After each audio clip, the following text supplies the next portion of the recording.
Okay, good afternoon everyone. My name's Chandu. I'm a junior doctor from the UK.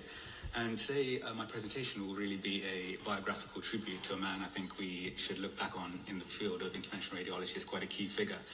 Can I ask from the audience, how many of you are involved with vascular intervention on a regular basis? You put your hands up. Good. So, and how many of you are familiar with the name Charles Dotter?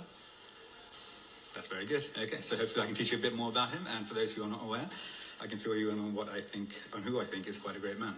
So it starts, I think in medicine we often do stand on the shoulders of giants, and there's no question that we often get bogged down in what's next and looking kind of forward.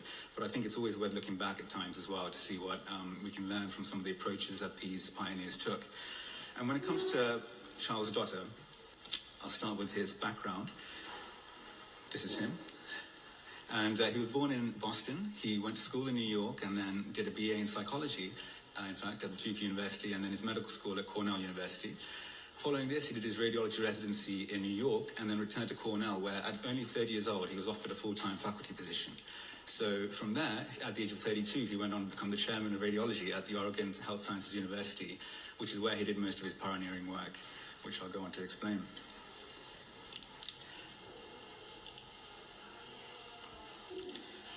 So, from my point of view, it really starts with a mindset, and it's not the best at showing this image in the right size, so I think I'll go back to the original.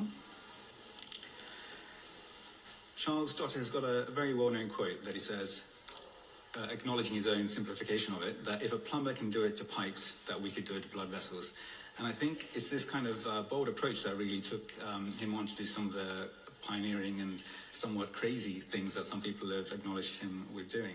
So it really began with his percutaneous transluminal angioplasty in 1964. There was an 82-year-old lady who had multiple ulcers, a significant peripheral vascular disease, and previously refused amputation. And alongside Melvin Judkins, a trainee of his at the time, and a pioneering radiologist in his own right, he conducted the first properly documented percutaneous transluminal angioplasty. And within a few weeks later, her ulcers had fully healed, and she went on to live another 3 years of good life with the ability to walk, which she didn't have before. These are images from those ulcers, 1 week and then 5 months after that PTA. So, as you can imagine, not everyone was a fan of his crazy approach. So there was this very famous image, which is quite emblematic of the turf war, the interface, really, between vascular surgery and interventional radiology, where a vascular surgeon has very clearly said, can you please visualize the left femoral artery with this arteriogram? Visualize, but do not try to fix. So I think this is pretty indicative of Charles Dotter in terms of how he approached these sort of things. You know, he had a certain personality to him, which I'll go on to tell you more about. But in this case, he followed the instructions very duly. He did visualize the left femoral artery. Then he also took the time to visualize the right femoral artery as well. Notice that there's a stenosis there too, and then went on to fix that one. So in the end, following the instructions very carefully, but still managing to make a big difference on his own right. So, as a technologist, which is the first area that I've been describing of his work, he was brave in a lot of things he did, but he was also quite an innovator when it comes to some of the technology he was using. So the best description of this would come from his interaction with Bill Cook of Cook Incorporated in 1963 at RSNA. Bill Cook had noted the man in the shadows behind him, looking at his observations of these catheters that he was making. And at the end of the day's presentation, he went away with some of these catheters. And as Bill Cook recalls, he says, the next morning he was waiting for me with 10 beautifully made Teflon catheters and my blowtorch. I just started my business, and I admit that those 10 catheters were sold to someone else at $10 each later that day. And he was my first production employee. So not only was he a very kind of involved radiologist and doctor, but he also took the time to do things that most people wouldn't even consider part of their job, directly interacting with this material and finding what he can do with them.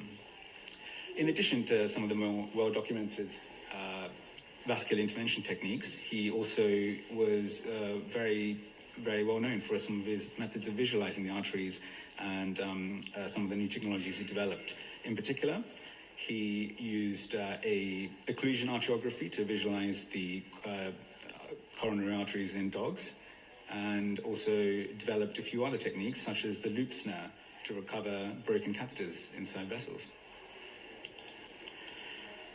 This is an example of the rapid film changer that he used for angiocardiography, which is very important for visualizing and conducting fluoroscopic procedures.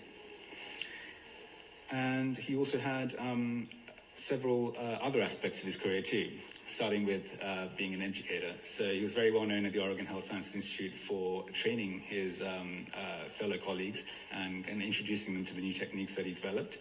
There's a very well-known video where he describes PTA. I won't play it in full here, but I think it's worth having a look at. I've linked it in the poster, and you can find it online as well. And he's quite charismatic in describing both the way he conducts the PTA as well as how he views it as a potential for further developments. At one point, he describes this as potentially leading to, a very targeted and novel approach to approaching the coronary arteries, which is in fact what happened, and which is very much under the domain of cardiology now. And it goes back to his personality, which I think is really underlying in some of the work that he did. So Professor Keller, now at the Oregon Health Sciences Institute, describes him as having a mind always operating at full throttle, often working in several diverse directions simultaneously, but having the uncanny ability to clarify and crystallize his thoughts. So he was rather eccentric in many ways. So at one point he was smuggling, essentially, guide wires to his colleagues in the Eastern Bloc, with them hidden in the hubcaps of his car. And not only that, but he also ventured outside the realms of medicine, where he was well known as an outdoorsman, managing to conquer all peaks above 14,000 feet in the US. So needless to say, this combination, as I say, in both broad interest and tenacity sparked numerous ideas, but also fueled his follow-through, implementation and experimentation.